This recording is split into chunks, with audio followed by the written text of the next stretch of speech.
I spent some of our savings on my own hobbies, and my husband accused me of financial infidelity despite his luxury hobbies, such as golf. Me, 33 female, and my husband, 33 male, have been married for 10 years, together since college. Since starting out we have made financial security a priority and have been able to achieve that, albeit with some good luck along the way. We both have good jobs, paying close to $200K each. Student loans were paid off within a few years, both went to state schools with some scholarships so didn't have a lot of debt to begin with. We live in a house I inherited from my grandmother, no mortgage, and don't have any credit card debt. We max out our 401Ks and currently have 18 months of expenses in our emergency fund and are still adding to it. Our cars are both paid off and should be good for another 5+ years and we don't have any credit card debt. We manage our finances in a hybrid manner, joint accounts for bills and savings, and separate accounts for our fun money. We each get a pretty generous monthly allotment. The fun money is strictly for our individual expenses, hobbies, clothes, outings with friends, etc. And not for things like date nights, vacations, or larger joint purchases like household appliances and repairs which come out of our joint account. We also agreed that if either of us gets any bonuses, or has any side hustle income, those will go into our individual fun money accounts, unless the funds are needed for a larger expense such as a major home repair. In terms of the fun money, my husband is much more of a spender than I am due to expensive hobbies. In particular golf and collecting sports memorabilia, and he's also more into designer clothes, which is fine, it's his fun money. On the other hand, my hobbies are a lot less expensive, running, working out, reading, baking. In general I'm more introverted and a great time for me is tea with a friend at one of our homes, with homemade pastries. I have also been getting back into gaming lately after setting it aside for much of the past decade while building my career. After realizing I had more than enough in my fun money account, I decided to overhaul my gaming setup and got myself a new PC, desk and gaming chair, total cost of about $5,000. However, upon hearing about the purchase, my husband is furious. He says he had no idea I had saved so much money and that I should have consulted him before spending $5K. I asked what difference it made if it was my own accrued fun money and not our joint funds, and he insisted that my accumulating this amount, without telling him, was a form of financial infidelity. He says he lost trust in me and doesn't know what else I might be hiding. He is demanding that I return the items I purchased and deposit most of the funds to our joint account. He wants to make a new rule that fun money accounts can't accumulate more than $2K and that any excess goes back to the joint account, a rule that would obviously favor him as a person who spends most of his allotment each month instead of saving up for anything bigger. I feel like I am being punished for being more of a day-to-day saver than spender. It wouldn't occur to me to demand to know how much my husband has in his fun money account or to try to micromanage what he spends it on. I wasn't hiding anything deliberately. He never asked about it until after I made the purchases. Still, maybe I should have been more transparent about my plans. So am I the arsehole? Miscellaneous info. Husband and I each have our own office, hobby room in the house so it's not like the gaming setup was going in a space he uses. I don't usually game when my husband is home unless he's already busy doing something else. My biggest block of gaming time is typically when he's off playing golf. Also, I run 40, 50 miles a week so it's not like I'm generally sedentary. I can't think of a good reason why he would object to me gaming or having a nice gaming setup in my own space in the house. Comments and OP's replies. A commenter asked OP, "Girl, what does he actually contribute to your household?" OP then replied, "Perhaps because I'm home all the time, having a very tidy home and fresh cooked meals is a priority for me. I primarily do those things for me and not for him even though he benefits as well. I'd still have to cook and clean if I were living in the house by myself, unless I wanted to hire someone to do those things, but I don't as I genuinely enjoy cooking and housework. We do have breakfast together most days unless he has to leave early, dinner together most days, and weekend date or activity time in addition to pursuing our own hobbies. He's smart, hilarious and a delightful companion, at least other than this latest issue. I realize I haven't emphasized the positive in this thread, because I've been pretty pissed, but other than this he has been a great partner and husband.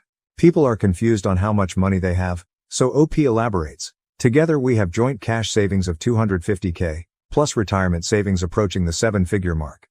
When asked, could he be hiding a debt gambling addiction? OP replied, I manage all our bank accounts and check them daily and also handle all the bill pay. Nothing suspicious so far. He admits he's not great with money and would spend more without a budget. Update 1, 8 days later. My husband finally calmed down enough to have a conversation with me. As many others who provided comments suggested, it wasn't really about the money, but a window into larger issues in our relationship. Essentially, my husband has been feeling increasingly unhappy with me for a while, for the following reasons. In general, he feels that he's a lot more committed to his career development than I am to mine. It's true that although we currently have about the same income, the ceiling for his field, finance, is a lot higher than the one for mine, tech, software dev. He's currently in an executive training program and I'm decidedly not. He's feeling resentful that he's having to work long hours in a high-pressure environment, while I get to work primarily at home doing something that is fun and fairly easy for me and I'm not stretching myself to do more. He's concerned that over time these resentments are going to build, and that I'm not going to end up pulling my weight financially if he takes huge leaps in his career and I don't.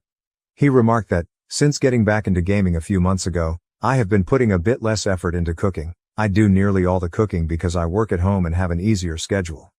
It's true that I have been fixing simpler meals, things like grilled chicken salads, or chili with cornbread, instead of elaborate meals with fussier foods and several sides. He has also noticed that I haven't been doing the elaborate table settings I used to, with flowers on the table, fancy placemats, etc. Honestly, I didn't realize he noticed or cared about this, but apparently he does. Acts of service are one of his main love languages, so overall he's feeling a little neglected because of this. He also feels I'm not putting enough effort into my appearance. Not in terms of weight body, I'm a long-distance runner and slim, but in terms of things like clothes, hair, etc. It's true that I've never paid much attention to these things. Given that I work at home in tech, the standard for appearances is extremely low and I far exceed that.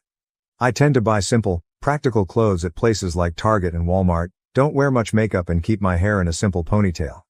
I do glam up a lot more for date nights and other dressy occasions, but most days he comes home from work to find me in a t-shirt and yoga pants with no makeup, and he wants me to make more of an effort. The bottom line is that because of all these things, he's starting to notice other women. Says he hasn't cheated, he's just noticing other people because he's regularly disappointed in me. In particular, given that he works in finance, there are a good number of very career-oriented, type A women who manage to have fantastic bodies, be effortlessly polished and glam, and have more interesting hobbies.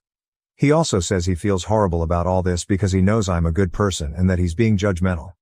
That it's not so much I've changed as that his own goals and expectations have changed in the past couple years. The financial infidelity part came into it because he feels I'm not really investing in myself and our relationship, thus cheating on our future in a sense. He also says he loves me enough to be honest. I do believe he isn't trying to be hurtful. I really had to drag all this out of him. That he doesn't want us to drift apart further, that he doesn't want to be angry and resentful, and he knows he is asking for a lot. I know that many on this sub might say I should just tell him to take a hike and call my lawyer, but we've been married for 10 years. Have invested a lot in the relationship and I want to see if the marriage can be saved. So a couple things. First, we made an appointment with a marriage counselor and started next week. Also, I'm going to try to do at least some of the above. I'm not sure about making myself be more professionally ambitious when I'm already happy with my work-life balance and we're already financially very comfortable, but I can at least try doing the other things, return to spending more time on cooking and decor, and fix myself up a bit when he's on his way home from work, now that I know they are important to him. I also know that in the end, I may feel like I am just tiptoeing around and contorting myself to please him, but it won't cost me much. Certainly much less than a divorce, to try for a month or two and then see how we both feel. And I know I would always regret it if I didn't try, so maybe not the update that you were expecting or hoping for, but that's where things are. And if folks continue to be interested, I can update further once we have started marriage counseling and once I can feel out how the changes are going. I need to call it a night, but once again thank you to everyone for your responses. They were really eye-opening and helped me to see that I do deserve better than the way I am being treated and that the expectations my husband is laying out for me are unfair and unrealistic, especially as he isn't doing anything at all to make it easier for me to meet them or to show me he appreciates my efforts and everything I do bring to the table. I am indeed conditioned to be very people-pleasing and that is impacting what I think is reasonable here. I have a lot to think about, such as, what do I really want here? What is going to make me happy, especially if I have to keep making myself smaller, metaphorically speaking, and contorting myself to please my husband? Do I really want to be in a marriage under those conditions? I think I'm really selling myself short if I just agree to most of what he demands. Still going to go to the marriage counseling appointment, but I think I will wait to make any other changes until we can at least get some professional input. Many of OP's comments, before her edit, are her explaining why she will do what her husband has requested. Here is an example. Thanks. The things I am willing to do at the moment won't take very much in terms of time, and if they genuinely make him feel more appreciated and cared for, they will absolutely be worth it. I want to show my husband that I am hearing him and taking his concerns and feelings seriously enough to at least try to make an effort in what he asked. If it doesn't work, it doesn't, and we can still separate a couple or few months down the road, but I would definitely regret not even trying. Update 2. So the more I thought about it, the more his demands were sitting poorly with me. I decided to try a little experiment over the weekend to see what would happen if I tried to meet some of his demands. Not because I actually thought they were reasonable, but because I increasingly had the sense that the goalpost would just keep moving and that I was playing a losing game. So, Saturday morning, I went to the salon for a glow-up, haircut, fresh highlights, mani-pedi, then went to the farmer's market to pick up fresh flowers for our table and assorted other gourmet ingredients. Saturday is usually our date night out, but I suggested we stay in so I could make us a special dinner, steakhouse style, lobster bisque, bread basket with several types of rolls, savory muffins made from scratch, crab stuffed mushrooms, filet mignon, au gratin potatoes, white chocolate mousse topped with raspberries. I wore a lavender, his favorite color, on me, sheath dress and high heels and fully done hair and makeup. For all that, I got a lukewarm thanks, it was tasty, and a kiss on the cheek. Of course I did all the serving and cleanup. Sunday we usually go out, but he suggested I make us brunch at home. So I made French press coffee, mimosas with fresh squeezed orange juice, Belgian waffles with a bananas Foster topping, eggs scrambled with parmesan and fresh herbs from our garden, roasted fingerling potatoes, and maple glazed bacon. I wore a blue sleeveless sundress, wedge sandals, again did my hair and makeup. Again I got a thanks, it's good, and no help with serving or cleanup. Afterwards I asked if this is what he had in mind when he critiqued me before. He said that it was a start, but that I was acting very entitled for wanting credit for basic adulting. He then dropped a bomb that he was being so hard on me because he had realized lately I had a lot to make up for due to my being a low-value woman. I asked what on earth he meant by that, and he said it was because I wasn't a virgin when we met. What? Keep in mind we started dating at 21, neither of us claimed to be virgins or stated that as an expectation. Except for very religious people, neither of us is. I don't think most 21-year-old college students are virgins. I was upfront with him then that I'd had 2 previous partners, my high school boyfriend. We went our separate ways when we went to different colleges in different parts of the country, and another boyfriend I'd had my first year of college. And that's it, both committed relationships and nothing casual. He then went on to say that because of my low value, I was going to need to be making it up to him for the rest of my life. That I didn't deserve monogamy or equal treatment, and that I was lucky that anyone at all wanted to marry me. And that he's connected with someone from work, so if I wanted to keep him I'd better step up. I told him it didn't sound like there was anything to keep if he no longer loved me, or even liked or respected me. Told him to leave, and he said he would gladly go to his girlfriend's place. I know so many people here insisted he was having an affair, and I just didn't want to see it, that his complaints were really all part of a campaign to distance himself from me. I feel so foolish for just thinking he was going through a stressful time at work, or that he genuinely wanted to work on our marriage. Anyway, I have taken the week off from work to get my head together. Have an appointment with a lawyer tomorrow. Cancelled the marriage counseling appointment but got a referral to an individual therapist who can do an intake session with me later in the week. He, and the girlfriend apparently, are coming this evening to get more of his clothes and things, so I have to brace myself for that. Also, please be assured I do not think I'm low value in any way. I let my husband make me think less of myself on some levels for a short time, but now I truly see it was a him problem. Obviously we don't share the same goals and values, and he has become someone I don't recognize. I know the divorce won't be fun or easy, but I will be okay. Thank you all for helping me see that I was being played before I wasted too much more time in a marriage that was already over. Comments and OP's replies. A commenter said, a spouse who is having an affair starts criticizing aspects of the betrayed spouse's appearance, taste, upbringing, values, and background that were never an issue before he or she chose to stray as, in their warped perception, justification for cheating. I will bet you dollars to half moons, a bakery treat from my childhood home, that OOP's non-virginity was not a true problem for her STBX, or he never would have married her. He simply latched onto it as rationalization for his outrageous demands, a deflection from his infidelity, because it's something that she cannot change. I would say that he is the low-value partner. OP replied, yes, this completely makes sense now. Initially he started criticizing things that had never been an issue before, but that would hurt my feelings. But ultimately they were things I could change if I wanted to. My appearance, cooking, housekeeping effort, and even my career aspirations. When he found I did making a quick effort to change some of those things, appearance, cooking and housekeeping, He moved to criticizing something I cannot ever change, my sexual history, something he could hold over me forever if I stayed in the relationship. It's very clear now and scary how he was able to erode my self-esteem and confidence to the point that I actually believed a lot of his BS until he took it too far. Update 3. Hi all, I wasn't going to post another update, at least not this soon, but have gotten dozens of DMs/messages asking if I'm okay and how things are going. So this is specifically in response to those who were checking in on me. Folks have been asking me this week how things went with him picking up his stuff, meeting with my lawyer, etc. So wanted to share those updates for anyone interested. So he was supposed to come get his stuff on Tuesday evening, a couple days ago, but told me at the last minute he couldn't because Amy, his girlfriend, wasn't feeling well.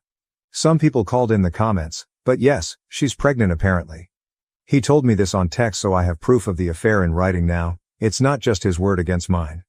Anyway, I didn't want him to keep jerking me around on the schedule, for whatever reason, so I told him I'd pack his stuff for him and arrange for movers. I think it's better that way. I really didn't want them in the house. I already had arranged for a friend to come over on Tuesday when he and Amy were supposed to come by, so the two of us spent the evening packing his clothes and other personal effects. The movers came yesterday and got the boxes and the furniture items he wanted. He didn't want much, just the stuff from his home office and his dresser, as apparently Amy's apartment is small. I provided a detailed inventory and photos of everything, which he approved, so he can't say that I broke or otherwise ruined his stuff. After that, yesterday I went to the clinic to get STD tests. Won't have the results for a week or so, but thankfully I haven't had any symptoms, and met with my lawyer, who said I had a good case for grounds of adultery and mental cruelty if I need to go that route. At a minimum, it's leverage to get him to settle quickly and quietly. Also lock down all the finances within the parameters provided by the lawyer so that he can't empty our joint funds or take anything that belongs to me, changed account beneficiaries and all that fun stuff. Changed the locks to the house too.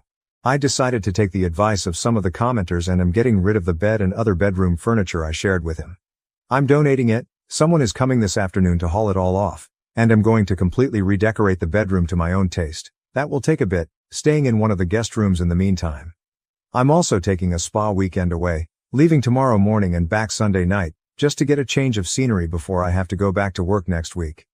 And yes, even after buying the gaming setup, I have plenty of fun money left in my account to afford my lawyer's retainer and redoing the bedroom as well as my getaway, with plenty left over. Here's to frugality when it counts.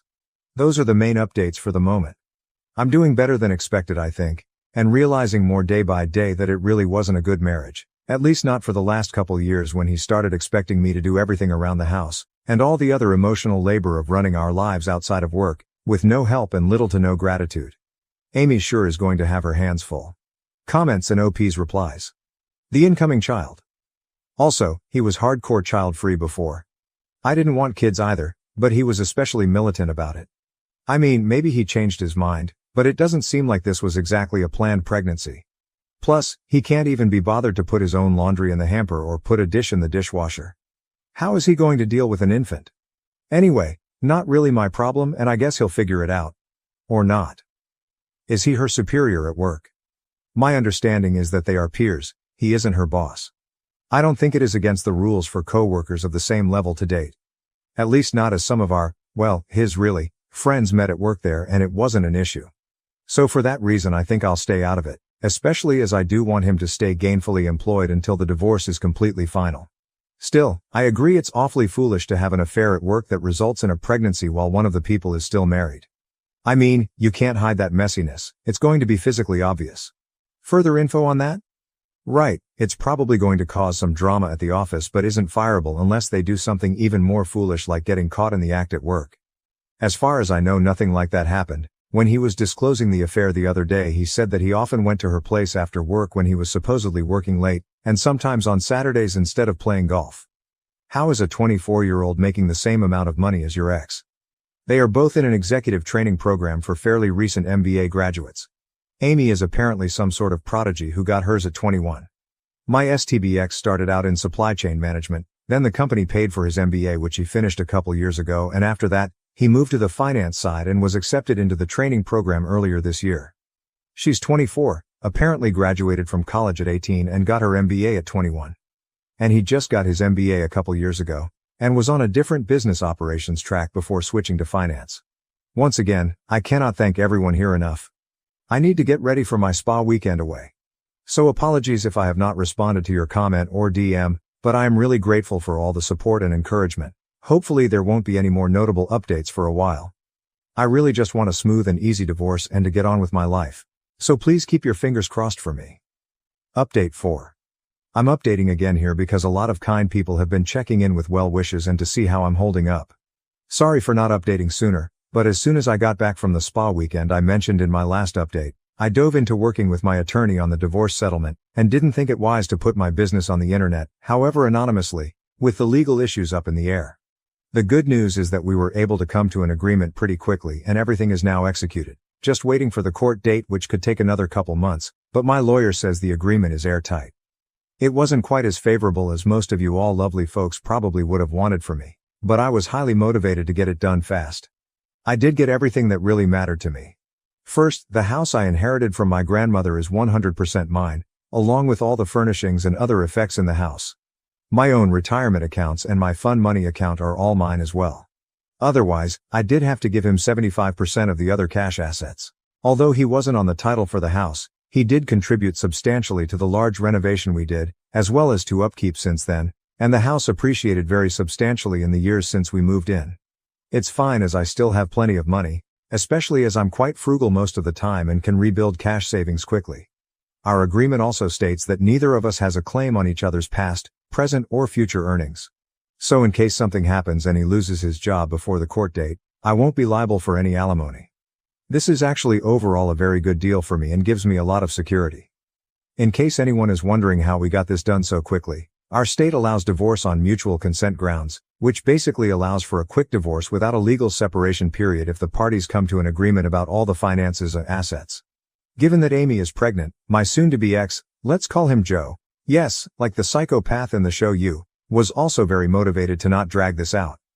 Now for the real dirt of this update. Last weekend, shortly after all our papers were signed, Amy reached out to me. She asked if we could meet and talk. Perhaps I should have declined, but I will admit I was curious about the 24-year-old prodigy and until recently a virgin person who was Joe's affair partner, so I agreed to meet her for lunch. So the first thing is, Amy is very pregnant, like the third trimester. She confirmed she is due in mid-October, which means the affair has been going on a whole lot longer than Joe let on. Whatever, it's water under the bridge as the divorce is almost final. However, after some polite but chilly pleasantries, she asked me, when am I going to be moving out of the house? Because surely Joe has been patient enough with giving me time to get my life together. And her apartment is small and they are needing space for the baby. What? I told her she must be mistaken as the house is mine, inherited from my grandmother, but asked her, what else has Joe told her about me, and our marriage?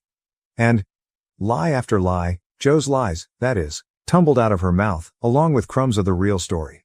These gems include, well, it was true that she and Joe met at work. But it was about a year ago, when they were both interviewing for the executive training program they are now in. Amy said, though, that they first became friends before getting together romantically. Apparently, Joe told her that he was legally married but that we had been separated in spirit and living separate lives since 2020. But he didn't want to kick me out and make me homeless during the pandemic because I didn't make much money and we live in a HCOL. Joe told Amy that we met in our early 20s when he was mentoring me in a GED prep program, that I was a high school dropout who was struggling with addiction, and essentially, that he rescued me. Helped me get clean, tutored me for my GED, and had been supporting me since gradually working on college classes. He told Amy I was working on prepping for an IT career and was currently making $45K as a help desk technician and that he wanted to make sure I could at least afford a studio apartment. He also told Amy that we had separated because I had relapsed and he couldn't have a meaningful relationship with a drug addict. All this is lies. My entire history of drug use is occasionally sharing a joint in college, maybe 4-5 times total, never anything harder. It is true that Amy was a 24-year-old virgin prodigy. She seemed dismayed that Joe had told me that, though, at least the virgin part. Said it wasn't a moral issue, she really was just focused on school and work and didn't make time to date. And that generally guys her age seemed mostly interested in casual hookups, especially the younger finance bro types, and she wasn't interested in that, but that Joe took the time to get to know her and was actually interested in a meaningful relationship. I asked her if the pregnancy was planned? She said no, of course not, but it was a miracle because Joe had a vasectomy, so they took that as a sign that they should keep the baby. No, Joe did not have a vasectomy. As we were planning to be a child-free couple, I suggested it a couple times over the years. He firmly stated he didn't want to alter his body like that, so he left birth control as my responsibility. So it really does seem that Amy is pretty blameless here. I mean, those of us who have been around the block would likely know not to believe a guy who claims to be separated but is still legally married and living with his wife, but without her having any dating relationship experience, I can see where she would have taken him at his word about everything. After all, I didn't know anything was amiss with Joe until a couple months ago. And I was married to him. Of course Amy didn't want to believe me, and I don't blame her for that either. After all, she's been in a relationship with Joe for close to a year and is 7+ months pregnant with his baby, who is coming soon, ready or not. I couldn't immediately refute everything she said, but showed her a couple things. First, a picture of me in my late teens with my grandmother in front of my house, and also, my LinkedIn profile, which shows my current job and education. Told her to do what she wanted with the info and to please stay safe and take care of herself, and then said my goodbyes. Yes, it was all very odd and unexpected and surreal. Sorry this is so long, but figured those following my tale would be interested in this turn. I am not sure if I will update again. Maybe in a year or so when I have truly processed everything with lots of therapy and am hopefully on to living my best life. As for Joe and Amy, it's up to them to find whatever their path is. I do hope she wises up and leaves him, but am sadly not confident about that. I'm sure he will be able to spin all this in his favor because that's what he does. But I also can't make it my problem anymore. Comments and OP's replies. When asked, how did she take it when you said you owned the house? OP replied, she didn't really believe me about the house and said she was going to have to talk to Joe about it. She said she hoped I would think about it and not be so stubborn, and that the offer remains open to take the money she offered to move out by the end of September. When asked, maybe the reason he didn't have more fun money was that he was spending it on her. OP replied, oh yes, definitely. A lot of the golf days were actually spent with her, not golfing, and he only played golf once or twice a month, not weekly as he represented to me. Apparently he convinced her that the reason he could never spend the night with her, during most of the past year, before he moved in with her, was that I tended to get high in the evenings and he was always worried I would OD if he wasn't there to keep an eye on me. When asked, did you tell her he didn't really have a vasectomy? OP replied, I did tell her, but her answer to that was to insist that he did have one, he just didn't want to tell me. Because he had only gotten one because although he did want kids, he didn't want to bring them into the world with a drug addict spouse. Final update. 3 months after the last update. Last time I updated, we had thankfully quickly agreed on a divorce settlement that allowed me to protect my most important assets, and I had just met with his mistress Amy at her request. At which time it was made clear that he had lied to her about numerous circumstances, such as that our home belonged to him. It did not, I inherited it from my grandmother, that I was an underemployed high school dropout drug addict. I'm not, I have a master's degree and a high-paying tech job. That we'd been separated in spirit for years. Also not true, I didn't know anything until he blurted out the news about his affair over the summer, and that he had a vasectomy. He did not, we talked about it, but he decided not to despite us, him in particular, not wanting kids. I told her the truth and even provided as much evidence as I had on me, but she didn't seem to believe me and went home to Joe. I know quite a few people have been reaching out for more news, but I wanted to wait until my divorce was finalized to avoid risking any complications, and also just thought it best to let things settle for a bit. The good news is, I'm now divorced. The final decree came through a few weeks ago. It actually all went very smoothly. I'm eternally grateful to live in a mutual consent divorce state that allows divorcing couples to proceed quickly if they can come to an agreement on finances and property. On the Joe-Amy front, after my last post, all was quiet for a couple weeks, until Amy, her due date quickly approaching, reached out again to ask if I'd given any more thought to her offer to pay me $17K to vacate the house quickly so that she and Joe could move in. Again, this is the house I inherited that I own free and clear, but Joe told her he owns it and that he was just giving me time to get my finances together before evicting me. At this point I decided to package up a lot more evidence of Joe's lies to send on to Amy. I sent her a copy of the deed and property tax record showing the house is in my name only. I sent her copies of my diplomas to prove I am not a high school dropout.